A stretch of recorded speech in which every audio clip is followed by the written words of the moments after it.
La foule a crié, Jésus, c'est bon de persévérer. La connaissance sauve, mais c'est la révélation qui transforme. Mieux de persévérer jusqu'à la fin. Comme l'aveugle Bartimée a crié Jésus, insista, persista et cria encore plus fort, Fils de David. Jésus s'est alors arrêté et demanda qu'on amena l'aveugle auprès de lui. Je prie que là où tu es, Dieu puisse te permettre de voir au-delà de ce que tu regardes. Ce n'est pas parce que Dieu ne te regarde pas qu'il ne te voit pas. Comme Jésus a regardé la foule, mais il a vu Bartimée parce que l'aveugle n'a pas reçu sa guérison parce qu'il a vu Jésus, mais parce qu'il a cru en la parole de Christ. La parole de Dieu est la seule terre solide sur laquelle nous pouvons nous tenir.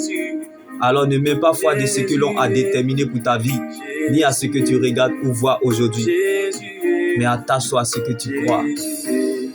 Jésus est la finalisation de ce qui commence. Donc il ne peut jamais mal finir ce qu'il a bien commencé. Comme Bartimée était aveugle, mais il avait la bouche. Ne te tais point. Continue toujours à adorer ton Dieu.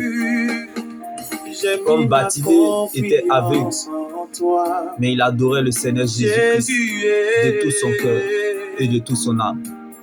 La foi, c'est accepter la parole de Dieu dans les circonstances. Comme Bartimée était dans la solitude, mais la louange ne l'a pas oublié. Un bon de loup à Dieu. L'Éternel te veut vivant. La foi, c'est accepter ce que le cœur a reçu. La parole de Dieu. Comme Bartimée, bien-aimé, était aveugle. Mais ce que le diable a oublié, il a oublié de prendre sa bouche. Le diable oublie toujours quelque chose. Et pourtant, Dieu commence toujours avec le reste. Comme Bartimée était aveugle, mais il avait la bouche. Quand Dieu a une promesse sur toi, c'est que tu as un témoignage quelque part. Ta voix t'indiquera la voix, car la parole a le pouvoir. Donc c'est ce que tu déclares, c'est ce qui t'arrivera.